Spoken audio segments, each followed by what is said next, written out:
పుట్టుకొచ్చిన ఇదే నువ్వు లక్షల కోట్లు నువ్వు ఇన్ఫ్రాస్ట్రక్చర్కే 2 లక్షల కోట్లు అని ఇప్పుడంటే నువ్వు 5 ఏళ్లలో చేసింది ఏంటంటే 2 తాత్కాలిక వర్షం 1 సెంటీమీటర్ వర్షం పడితే నీళ్లు గారే తాత్కాలిక సచివాలయం తాత్కాలిక అసెంబ్లీ నువ్వు కట్టే చేతులు దొరుకుతుంటే ఇంకా అది నువ్వు కట్టి పూర్తి అయ్యేసరికి ఎక్కడో తీసుకెళ్లి మధ్యలో పెట్టేసినాక దాని రోడ్డు కనెక్టివిటీ ఇది రావాలంటే అంతా పూర్తి ఎన్ని లక్షల కోట్లు రావాలి ప్లస్ వీటికి సంబంధించి నువ్వు మొదలు పెట్టిన ఏదైతే ఈ అవినీతి యజ్ఞం ఏదైతే ఉందో ఓ భ్రమ క్రియేట్ చేసి ఒక పక్క ఒక అవినీతి యజ్ఞం మొదలు పెట్టావు దానికి రాష్ట్రం సమిధ కావాలన్నా రాష్ట్ర ప్రజలు సమిధలు కావాలన్నా కాబట్టి ప్రాగ్మాటిక్ గా ఆచరణాత్మకంగా ఏం చేయొచ్చనే ఉద్దేశంతో వైఎస్ఆర్సీ ప్రభుత్వం మా హయాంలో జగన్మోహన్ రెడ్డి గారు ఇది ఉంచుతూనే డీసెంట్రలైజ్డ్ ఇది పోవాలనేది ఏదైతే రాష్ట్ర ప్రజల ఆకాంక్ష ఉందో అటు రాయలసీమ వైపు కానీ ఇటు ఉత్తరాంధ్ర వైపు కానీ ఉందో అన్నింటినీ ప్రతిబింబిస్తూ ఆ రోజు నిర్ణయం చేసుకుని అందులో అమరావతి కూడా ఒక పార్ట్ అందులో ఆ మూడిట్లో సో దట్ ఈస్ హిస్టరీ. ఇప్పుడు ఈ రోజు మీరు అడుగుతున్న దానికి కూడా నేపథ్యం అది అనేది అందరికీ తెలుసు ఎందుకు వచ్చింది.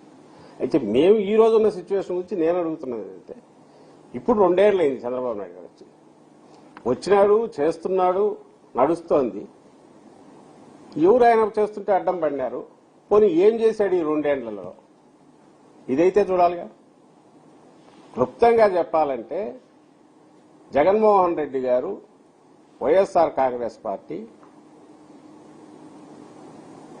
ఎన్ని లక్షల కోట్లు అయితే ఇది పూర్తవుతుందో తెలియని ఒక ఊహాజనితమైన చంద్రబాబు నాయుడు గారి ప్లాన్ ఏదైతే ఉందో దానికి పెట్టిన అమరావతికి వ్యతిరేకం అట్ ది సేమ్ టైం ఏ అమరావతి అయితే ప్రజల రాజధానిగా అందరి ప్రజల ఆకాంక్షగా ఉండేదానికి ఆయన ఎప్పుడూ వ్యతిరేకం కాదు కాబట్టి 19 ఎన్నికలకు ముందే ఇప్పుడు మనం నిలబడిన ఇక్కడ చంద్రబాబు నాయుడు కంటే చాలా ముందే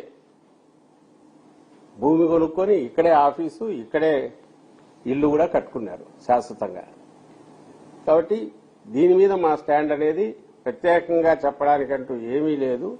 ఆయన చంద్రబాబు నాయుడు ఈ తీర్మానం చేయడం ద్వారా ఏం ప్రూవ్ చేసుకుంటున్నాడంటే తన డ్రామా ఇంకొక కొత్త డ్రామాకు తెరలేపాడు. ఇప్పుడు ఈరోజు వాళ్ళ పత్రికలు చూస్తేనే కనిపిస్తుంది. మళ్లీ భవిష్యత్తులో జగన్మోహన్ రెడ్డి లాంటి వాళ్ళు ఎవరన్నా వచ్చి దీన్ని ఏం చేయడానికి కూడా కాకుండా కట్టుదిట్టమైన కట్టడం వేసి పునాదులు తీసి ఒక తీర్మానం చేసి చేస్తున్నారు అని రాయడం ద్వారా అసలు విషయం పక్కకు పోయి ఇంకెక్కడికో తీసుకుపోతున్నాడు ఆయన. అంటే తీర్మానం చేయగానే ఇంకంతా అయిపోయింది. నిజంగా నీకు తీర్మానం చేయాలనుకుంటే నువ్వు కౌన్సిల్ కూడా పిలవాలా, అందరినీ పిలిచేయాలా, అన్ని చోట్ల డిస్కషన్ జరగాల.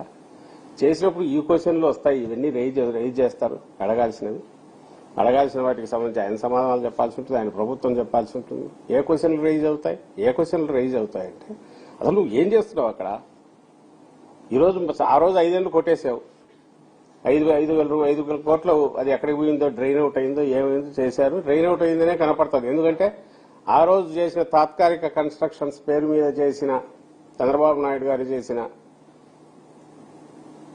నిర్మాణాలు అయితే పూర్తి చేసిన నిర్మాణాలు అయితే ఉన్నాయో వాటిని 3,500 పైచిలుకు రూపాయల ఎస్టిమేట్ తో మొదలై పూర్తి బిల్లులు పే చేసినవి చూస్తే ఎస్ఎఫ్టీకి అంటే 3,500 రూపాయలు ఎస్ఎఫ్టీకి కాస్ట్ అనుకుంటే రఫ్లీ పూర్తి అయ్యేసరికి ఎంత అయిందా పేమెంట్లను బట్టి చూస్తే అంటే 19,000 పైచిలుకు అయింది. 19,000 రూపాయల పైన పర్ ఎస్ఎఫ్టీ. దాన్ని ఏం యజ్ఞం అనాలి? అది నిర్మాణం అంటారా లేక అవినీతి యజ్ఞం అంటారా? కానీ లెక్కలు ఎక్కడా చూడవు. అన్లెస్ మీరు అవన్నీ తీసుకొని లెక్కలేసి బిల్లులన్నీ కూడి ఆ తర్వాత డివైడ్ చేస్తే తప్ప ఎస్ఎఫ్టీ లెక్కన కనపడదు.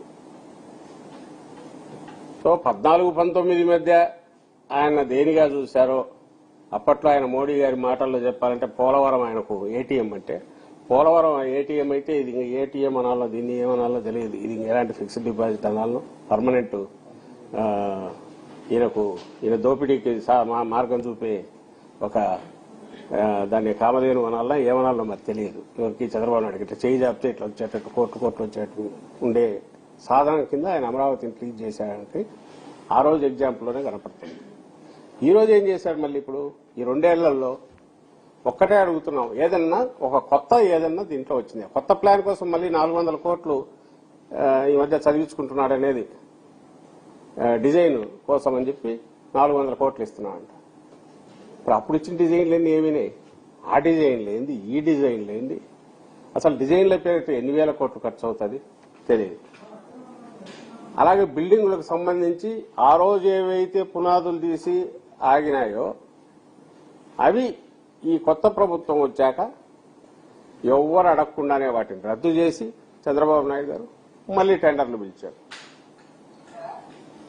పిలిచి ప్రతి టెండర్ కూడా 5% సీలింగ్ కాబట్టి, ఎందుకంటే 5% పైన వేస్తే టెండర్ క్యాన్సిల్ అయ్యి మళ్లీ పిలవాలి కాబట్టి 4.85% ఎక్సెస్ తో మళ్లీ వాళ్లే టెండర్. దాదాపు 90% నాకు తెలిసి సేమ్ అర్లియర్ కాంట్రాక్టర్స్ కే వాళ్ళకే అలొకేషన్. ఈసారి యావరేజ్ రేట్ ఎంత? ఎస్ఎఫ్టీకి వీళ్ల దీని ప్రకారం 11,000 12,000 ఎంతో పడుతుంది. ఇంకా ఊహించుకోండి, ప్రజలే ఊహించుకోవాలా. ఆ రోజు 3,500 రూపాయలు ఎంతో ఎస్ఎఫ్టీ ఉన్నది 19,000కు ఫైనల్ అయ్యేసరికి పే చేసింటే, అంటే 400%, 450%, 500% నాకు తెలియదు, లెక్కలు వేసుకోవాలి. మరి ఇప్పుడు ఈ రోజు 11,000 12,000 ఆవరేజ్ దాని మీద వేస్తున్న ఎస్ఎఫ్టీ కాస్ట్ పూర్తి అంటూ అయితే అంటే ఎవరో ఆపుతారని కాదు, జగన్మోహన్ రెడ్డి గారు ఎవరో ఆపుతారు కదా, అసలు ఈయనకు పూర్తి చేయాలనే ఉద్దేశం ఉంటే కదా. అది ఎన్ని వేల రూపాయలకు పోతుంది? నాకు తెలిసి 50,000 60,000 రూపాయలకు పోతుంది ఎస్ఎఫ్టీ. ప్రపంచంలో ఎక్కడన్నా ఉందా ఇది? అసలు దీనికి ఆన్సరబిలిటీ, జవాబుదారీతనం ఉందా? దీన్ని చూస్తే భయం వేస్తుంది. అమరావతి అంటే భయం కాదు, దీన్ని చూస్తే భయం వేస్తుంది. నువ్వు అమరావతి పేరుతో చేసే దోపిడీని చూస్తే, అమరావతి పేరుతో శాశ్వతంగా ఒక వనరు కింద, దోపిడీ వనరు కింద చంద్రబాబు నాయుడు గారు క్రియేట్ చేసుకున్న విధానం ఏదైతే ఉందో దాన్ని చూస్తే ఎవరికైనా భయం వేస్తుంది. ఎందుకంటే రాష్ట్రం మొత్తం దీంట్లో ఇదే అవుతుంది, బలి అవుతుంది. రాష్ట్ర ప్రయోజనాలు కాదు, రాష్ట్రమే ఈ ఊబి ఎక్కడికి పోతుందో తెలియదు. అక్కడ పునాదులు ఎట్లయితే ఎన్ని వందల మీటర్లు పోయి పైల్ ఫౌండేషన్ వేస్తే తప్ప నిలబడదో, ఈ అవినీతి ఊబి అనేది చంద్రబాబు నాయుడు గారు క్రియేట్ చేసింది ఎంతవరకు పోతుందో తెలియదు. దీనికి సంబంధించి ఏమైనా ఒక్క డీటెయిల్ బయటకు వస్తుందా? మా వాళ్ళ ఆర్టీఐ కింద ఎన్ని అప్లికేషన్లు పెట్టినా సమాధానం అయితే రావట్లా. నీకు నిజంగా ఏమి దీంట్లో లేకపోతే ఎందుకు ట్రాన్స్పరెంట్ గా, ఓపెన్ గా అన్ని బయట పెట్టారు? ఈ రోజు కంటున్నారు, ఇప్పుడు బిల్డింగ్ ఏదో మొదలు పెట్టారు కానీ డ్రైనేజీలు కానీ దానికి ఏమీ లేవని. మళ్ళీ దానికి సపరేట్ ఏమైనా వేస్తారేమో తెలియదు. ఈ 2 ఏళ్లలో ఏం జరుగుతున్నాయంటే, పాత బిల్డింగులకు సంబంధించి మళ్లీ 5,000 కోట్లు మొబిలైజేషన్ అడ్వాన్స్ ఇచ్చారంట. మొబిలైజేషన్ అడ్వాన్స్ అంటే ఇంకా తెలుసుగా, ముందే ఇచ్చి పని మొదలు పెట్టండి అని. లోన్ ఎంత తెచ్చాడు? ఇప్పటికీ శాంక్షన్ చేయించుకున్నాడు, 47,000 కోట్లు శాంక్షన్ అయింది. ఇందులో ఇప్పుడు వచ్చింది ఎంత అంటే 9,000 కోట్లు. అందులో వీళ్ళకి ఇచ్చింది ఎంత? రాగానే మొబిలైజేషన్ అడ్వాన్స్ ఇనిషియల్ లోనే 50% కంటే ఎక్కువ 5,000 కోట్లు ఇచ్చేశారు. మళ్ళీ ఇందులో ఒక డైవర్షన్ అంట, అన్నదాత సుఖీభో ఒకటి 1,000 కోట్లు, 960 కోట్లు ఎంతో డైవర్ట్ చేశారు. అంటే నీకు లెక్క లేదు, పత్రం లేదు, అప్పు ఇచ్చేవాడు అంటే చాలా ఎగబడుతున్నావు. నీ పలుకుబడి ఎంత ఉపయోగించి అప్పులు ఎట్లా తీసుకురావాలనే దాని మీద చూస్తున్నావు. అని చంద్రబాబు నాయుడు గారు చేసే ఈ ఏడాపేడా ఎక్కడ అప్పులు దొరుకుతాయని వెతుకుతూ తెచ్చే వీటిని ఎవరన్నా క్వశ్చన్ చేయబోతే వీళ్ళు అమరావతికి వ్యతిరేకం. అమరావతి ఏపీలో పార్టీ కాదా? మాకే ఇంతకుముందు సీట్లు ఇక్కడ రాలేదా? ఇప్పుడు ఓట్ల పరంగా చూస్తే ఇక్కడ తక్కువ వచ్చాయా? ఎందుకు అమరావతి దీని మీద వేరే అభిప్రాయం ఉంటుంది జగన్మోహన్ రెడ్డి గారికి కానీ, వైఎస్ఆర్ కాంగ్రెస్ పార్టీకి కానీ. అందువల్ల మళ్లీ చెప్తున్నాము, వైఎస్ఆర్ కాంగ్రెస్ పార్టీ, జగన్మోహన్ రెడ్డి గారి కానీ అమరావతి మీద ఎలాంటి అభ్యంతరము లేదు. ఆ రోజు లేదు, ఈ రోజు లేదు. దేని మీద ఉంది? అవినీతి మీద, ఆ పేరుతో జరుగుతున్న దోపిడీ మీద. అలాగే రైతులను అక్కడి నుంచి వాళ్ళ భూములు లాక్కొని ఈ రోజుకు వాళ్లకు లేఅవుట్ చేయకుండా, ప్లాట్లు ఇవ్వకుండా వాళ్లను ఒక ఎటుగాని పరిస్థితిలో శాశ్వతంగా నింపేసి వాళ్ళకి అసలు పిల్లలు పెళ్లిళ్ళు చేయాలన్నా ఇంకోటి చేయాలన్నా వాళ్ళ ఆస్తి ఇదని చెప్పుకోవడానికి ఏమీ లేకుండా ఎక్సెప్ట్ ఆ సంవత్సరానికి ఇచ్చే కౌలుతో మీ బతుకు ఎట్లే బతకండి అన్నట్టు శాశ్వతంగా వాళ్ళ నుదుటి రాశాడు కదా రైతులది ఒక శాపంలాగా. దాన్ని చూస్తే బాధ వేస్తుంది, వ్యతిరేకత పెరుగుతుంది. ఆ రోజు సరే, ఈ రోజుకు చేయలేరు, 2 ఏళ్ళైంది. ఈలోగా ఇంతమంది స్టేట్స్ డివైడ్ అయిన దగ్గర రాయపూర్ ఎన్నాళ్ళకి ఏంది తెలియదు. దాన్ని ఎవరు ఎందుకు అబ్జెక్ట్ చేస్తారు? కొత్త రాజధానులు వచ్చిన చోట నువ్వు చేసింది నువ్వు ఈ రోజు మళ్ళీ చెప్తున్నా, ఆ రోజు బిల్డింగ్ తప్ప నువ్వు పునాదులు తీసేవి కొత్తగా ఏమన్నా నీవేం వచ్చినాయి? వస్తే బిల్డింగ్లే అంటారు, అంతకుమించి ఏం లేదు. బిల్డింగ్స్ అంటే 4 బిల్డింగ్లు అంటే అది రాజధానే. పోనీ కనెక్టివిటీ ఏదన్నా ఇప్పటికేమైనా డెవలప్ అయిందా? ఇంక్లూడింగ్ కరకట్ట రోడ్డుతో సహా సేమ్ సింగిల్ రోడ్డు పోవాల్సిందే. ఆయన వాళ్ళ కాన్వాయిలు వస్తే మొత్తం ఆగిపోవాల్సిందే. ఎవరు చావు వాళ్ళు రావాల్సిందే, తిరుక్కొని పోవాలని. ప్రధానంగా ఏదైనా వచ్చింది అంటే ఆ వెస్టర్న్ బైపాస్ ఇప్పుడు ఇబ్రహీంపట్నం దగ్గర నుంచి ఇక్కడికి కాజా వరకు కలిపింది. అది ఊరే పూర్తి చేసింది. మెయిన్ ఆర్టరీ ఏదైతే కనెక్ట్ చేస్తుందో అది పూర్తి చేసింది ఎవరు? జగన్మోహన్ రెడ్డి గారు. దానికి నువ్వు నీ హయాంలో పూర్తి అయినట్టు ఈ రోజు కూడా పెట్టేట్టున్నావు. మొదలు కాబోతున్నాయో అని వీళ్ళ దీంట్లో ఈ నెలాఖరికి అయిపోయి కంప్లీట్ చేస్తావని. నువ్వు కంప్లీట్ చేసేది నీ హయాం కాదు. ముందు వచ్చిన దాన్ని నువ్వు అసలు టేకప్ చేయలే. నువ్వు రాజధాని అన్నాకన్నా ఎవరైనా ఫస్ట్ ఏం చేస్తారు? మెయిన్ కనెక్టివిటీ తీసుకొస్తారా? అప్పటికే శాంక్షన్ అయిన ఈ నేషనల్ హైవేస్ ప్రాజెక్టు ఎందుకు అసలు తీసుకురాలి చంద్రబాబు నాయుడు? 14-19 మధ్య ఆయనకి ఇష్టంలా. ఆ కనెక్టివిటీ వస్తే త్రూ అయితే ఇతను అనుకున్న పద్ధతిలో భూములు మూవ్మెంట్ చేయాలన్నా సింగపూర్ కంపెనీల పేరు మీదనో ఇంకో దాని పేరు మీదనో తను దోచుకోవాలనుకున్నా ఈ మొత్తం క్రీమ్ 3,000 ఎకరాలు తన కన్నేసిన వాటన్నిటినీ అది ఓ పెద్ద దీనికి ఖజానా కింద మార్చుకోవాలనుకున్నా కుదరదు కాబట్టి వేయలే. ఈ మెయిన్ ఆర్టీరియర్ లైన్ ఆ రోజు వేసింటే 14-19 మధ్య ఈయన ప్రమేయం ఎందుకు? దానంతటా డెవలప్ అవుతుందిగా. మరి అది ఎవరు వేసింది? జగన్మోహన్ రెడ్డి గారు వేస్తే నువ్వు ఈ రోజు దానికి ఏదో ఈయన చంద్రబాబు నాయుడు గారు చేసినట్టు దీనికోసం చేసినట్టు అది ఆ క్రెడిట్ జగన్మోహన్ రెడ్డి గారిది. సో మీకు రోడ్లు రాకూడదు, అక్కడ కనెక్టివిటీ పెరగకూడదు. కానీ కంటిన్యూస్ ఈస్మన్ కలర్ సినిమాలు అయితే ఓ భ్రమ అయితే నడుస్తుండాలి. ఈ రోజు మొన్న కూడా ఏదో అంటున్నారు, అది వెళ్తే 50 లక్షలు వేసి 260 మీటర్లు ఎత్తున ఆ పై నుంచి చూస్తే ప్రపంచం అంతా కనపడుతుంది. చంద్రమండలం మీద చూస్తే భూమి అంతా కనపడుతుంది. అంటే ఎవరిని భ్రమలో పెట్టాలనుకుంటున్నారు? ఈ మొత్తము దీనికి సంబంధించినంత వరకు ఈ రోజు వరకు ఏమి జరిగింది అనేది ఒక్కసారి వైట్ పేపర్ లాగా రిలీజ్ చేయమనండి, ఏమీ కనపడదు. భ్రమలో పెట్టడంలో కొత్త చాప్టర్లు ఈ రైతులది తేల్చలేదు. మళ్ళీ కొత్తది అక్విజిషన్, సెకండ్ ల్యాండ్ పూలింగ్ అని మళ్ళీ ఇంకో రెండో దానికి. అక్విజిషన్ కాదు, అక్విజిషన్ అయితే దట్స్ ఓకే, ఏదో యాక్ట్ ప్రకారం ఇవ్వాల్సి ఉంటుంది. ల్యాండ్ పూలింగ్ ఇంత మొత్తం దీంట్లో ఏమి ఒక్కటి ఫాస్ట్ శరవేగంగా పూర్తవుతుందంటే ఆయన ఇల్లు మాత్రం చాలా ఫాస్ట్ తయారవుతుంది. అది అప్పుడు ఏది ఇప్పుడు పూర్తి అవుతుంది. మిగిలినవన్నీ మొబిలైజేషన్ అడ్వాన్స్ బిల్లులు దారిన బిల్లులు పే చేస్తూనే ఉన్నారు. అయితే ఏం చేస్తున్నారు ఎవరికి తెలియదు, అది అర్థం కాదు. అంత అర్థం కాకపోతే చంద్రబాబు నాయుడు గారికి అంత ఉపయోగం. ఈ కన్ఫ్యూజన్ ఇలాగే ఉండాలి. ఏమన్నా అన్నారు అనుకోండి, జగన్మోహన్ రెడ్డి గారు అడ్డం పడినారు, వైఎస్ఆర్సీపీ వాళ్ళు అడ్డం పడినారని చెప్పడానికి వీలు. దాన్ని నా సకల శక్తులు ఉపయోగించి ఇదిగో నేను ఈ తీర్మానం ద్వారా ఈరోజు ఇచ్చేసాను. ఇంకా శాశ్వతంగా మీరు ఇదిగా ఉండవచ్చు అనేది ఎవరికి వాళ్ళకి చెప్పడానికి, భ్రమలో పెట్టడానికి. రైతుల ప్లాట్లు తేల్చడానికి ఎవరు అడ్డం వచ్చారు? లేఅవుట్ ఎందుకు వేయలేదు? Simple question. ఇన్నేళ్లయింది రైతులకు సంబంధించిన ప్లాట్లు లేఅవుట్ పూర్తి చేసి ఎందుకు ఇవ్వలేకపోతారు? నా గట్టి అనుమానం ఏంటంటే ఆయనకి ఎక్కడ ఏముందో పేపర్ మీద గీశారు తప్ప అవి ఎక్కడ ఏమున్నాయో తెలియదు. ఈ మధ్య బయటపడి చెరువుల్లో ఇచ్చినారు 600-700 ఎకరాల పైన. ఇప్పటికి తెలిసింది అవి చెరువులు,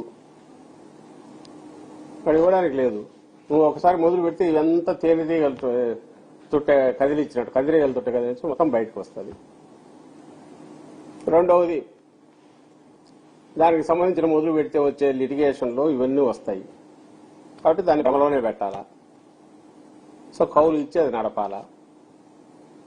వాళ్ళు ఇది ఎవరన్నా దీన్ని క్వశ్చన్ చేస్తే ఇదిగో మీ నోటికాడికి కొడతారని మళ్ళీ ఇటు తిరిగి మమ్మల్ని అనాలా. సో ఆయన ఏ తర్వాత ఈ తీర్మానం అన్నా రేపు 6 నెలలకు ఒకటి చేసినా సంవత్సరానికి ఒకటి చేసినా ఓ బూచిని చూపించి ఈ పక్క దోచుకుంటూనే పోతాడు. తనకు కావాల్సిన కాంట్రాక్టులు 3-4 పెట్టుకున్నాడు. వీటికి సంబంధించిన మీకు బాగా గుర్తుంటుంది.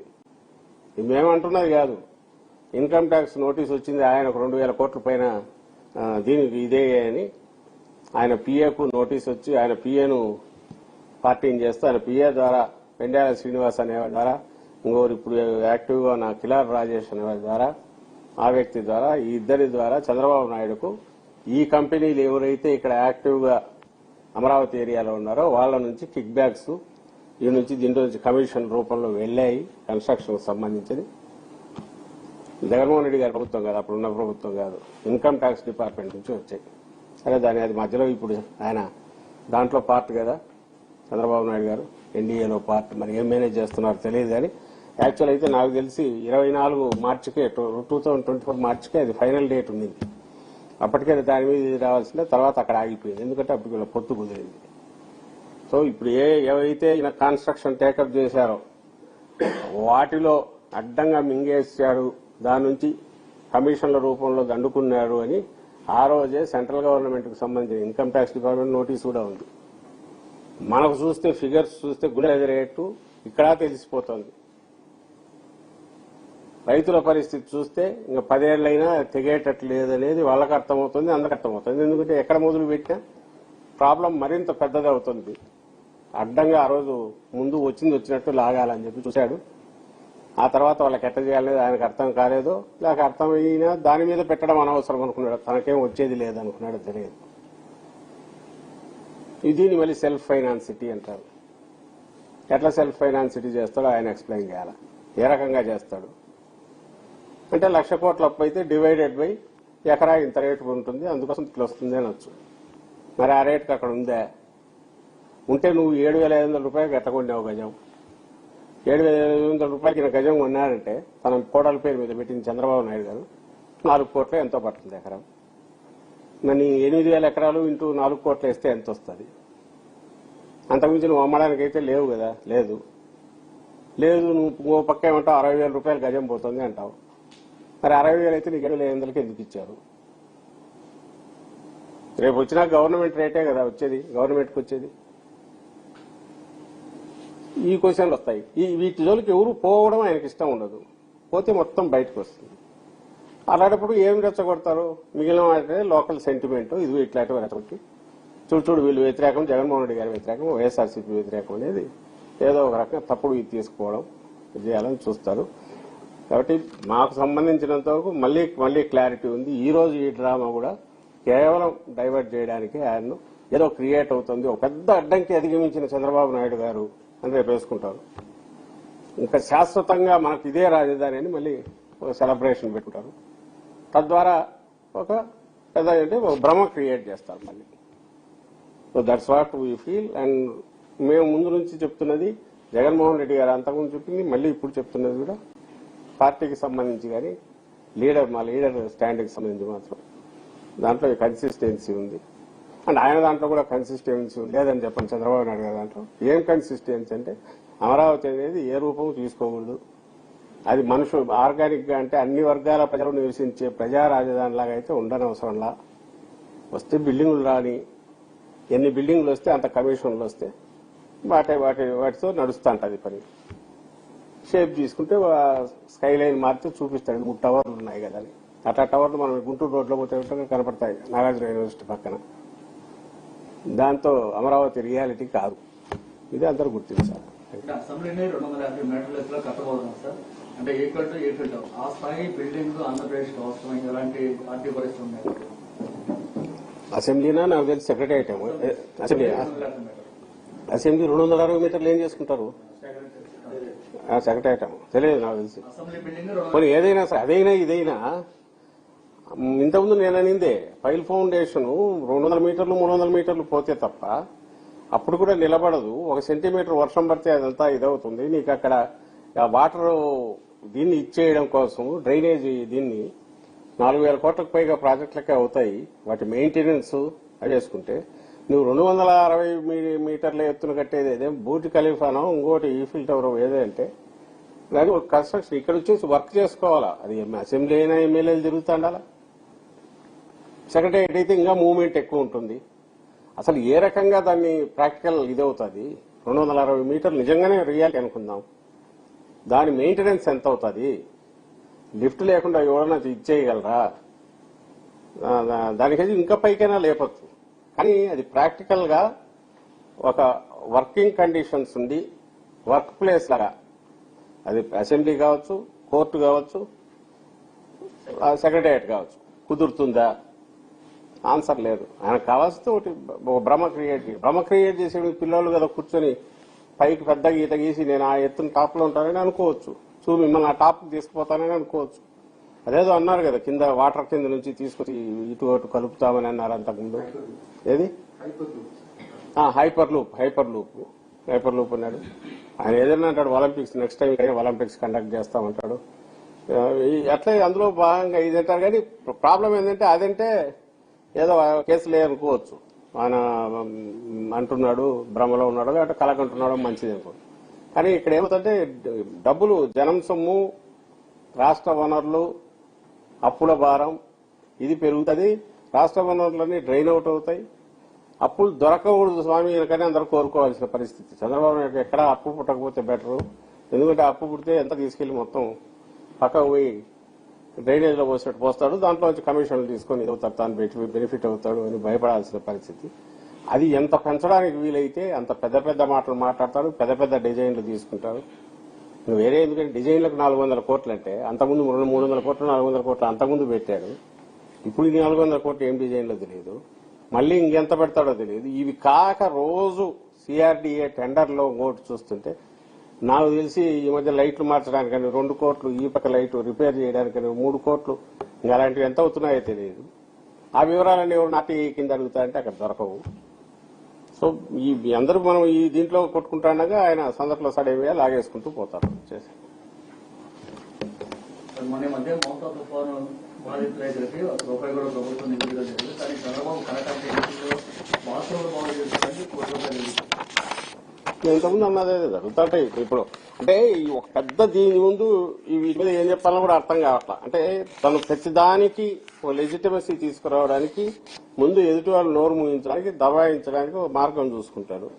అందులో భాగంగా అమరావతి అనగానే అమ్మచుచ్చుడు అమరావతి అంటున్నారు వీళ్ళు, వ్యతిరేకమనేసి ముద్రేస్తే అక్కడికి నోరు మూసుకుంటారు అందరూ. లేదా జనము అవును కదా ఆల్రెడీ వ్యతిరేకం కాబట్టి మాట్లాడుతున్నారని జనం అనుకుంటారు. అందుకని ఆ భ్రమ క్రియేట్ చేస్తాడు, అది కంటిన్యూ చేస్తాడు. ఈ మధ్యలో ఇవన్నీ కొడుతుంటాడు. అందులో ఇవన్నీ వస్తాయి.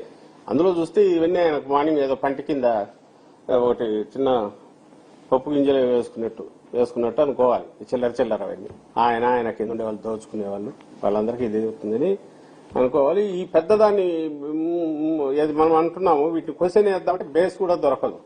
అక్కడ ఎట్లయితే పునాది ఆయిల్ ఫౌండేషన్ పోవాలో దీంట్లో బేస్, ఆయన అవినీతి దాంట్లో బేస్ వెతకాలంటే కూడా మనకు బేస్ దొరకదు. ఎందుకంటే కన్ఫ్యూజింగ్ లెక్క. ఇప్పుడు ఇంత డెడ్యూస్ చేస్తే కనపడుతున్న ఏవైతే ఉన్నాయో ఇందులో ఏవి అసత్యాలు కావు, ఎవరైనా చూసుకోగలిగినవే.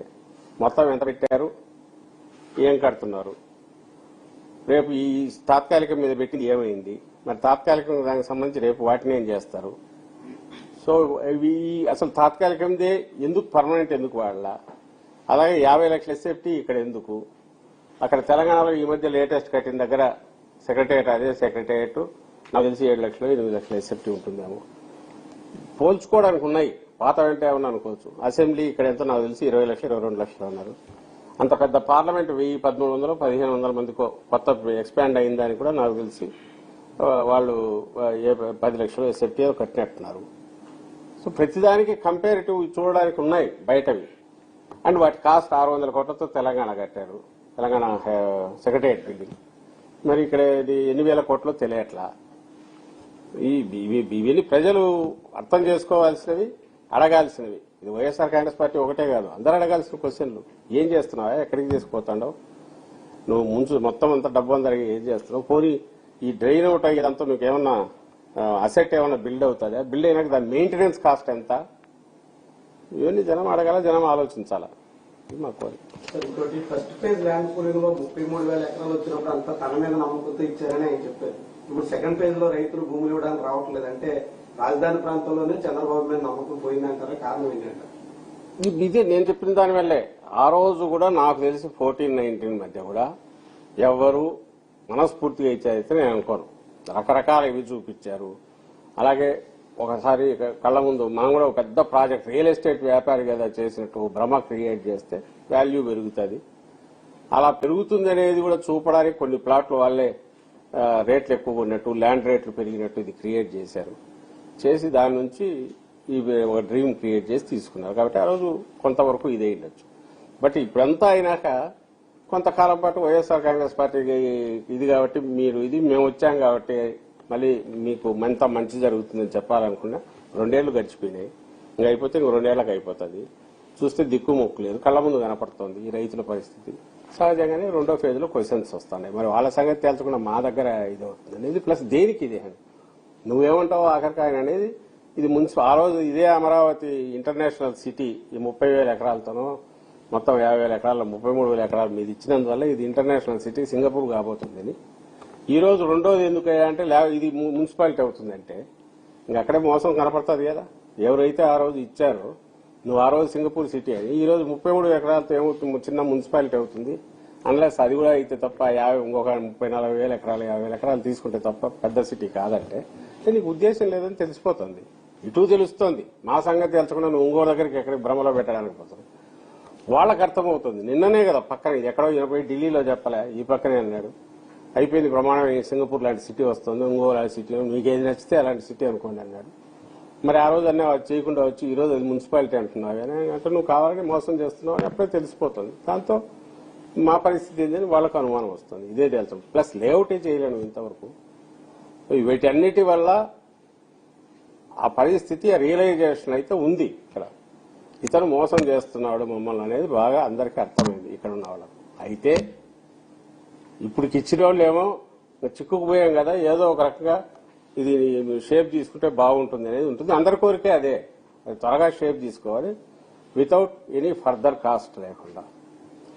దానికి ఒక్కటే ఏంటి, ఏది ఆ రోజు చేసింది ఆయన మీ మధ్య జగన్మోహన్ రెడ్డి గారు అన్నట్టు ఏదో ఆర్గానిక్ గా కావాలంటే రెండింటి మధ్య గుంటూరు విజయవాడ మధ్య పెట్టిండాలి. లేదు అంటే నువ్వు డిక్లేర్ చేసి జోనల్ సిస్టమ్ జోనింగ్ చేసి మాస్టర్ ప్లాన్ రిలీజ్ చేస్తే ఎవరు బెనిఫిట్ అయితే వాళ్ళు అవుతారు. బేసిక్ ఇన్ఫ్రాస్ట్రక్చర్ బేసిక్ బిల్డింగ్లు తనకు కట్టుకుంటాడు. మిగిలినవి రైతులు బెనిఫిట్ అయ్యేది రైతులు అవుతారు.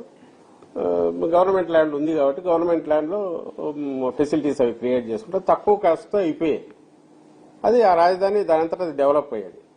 ఈరోజు అక్కడ అసలు ఎవరైనా మనుషులు నిలవ ఉండడానికి అంటే పేద ప్రజలు కానీ డిఫరెంట్ వివిధ వర్గాల వాళ్ళు మధ్యతరగతి వాళ్ళు కానీ లోయర్ మిడిల్ క్లాస్ వాళ్ళు కానీ ఉండడానికి హౌసింగ్ అసలు ఎక్కడెక్కడుంది. నువ్వు పెట్టిన ప్లాట్లు నీ లెక్క ప్రకారం అయితే గజం ఒకవేళ పోతే గీతే పోయే పరిస్థితి లేదు. 60,000 70,000 కంటే ఎవరు కొని కట్టుకుంటారు వీళ్ళు ఇక్కడ.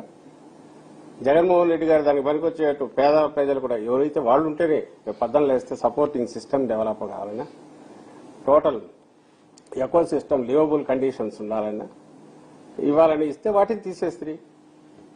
పేదలకు ఇచ్చిన భూములు ఏమున్నాయో ప్లాట్లు వాటిని తీసేశారు. వాటిని అక్కడికి తీసినాక ఇప్పుడు అక్కడ ఏముండబోతాయి బిల్డింగులు తప్ప.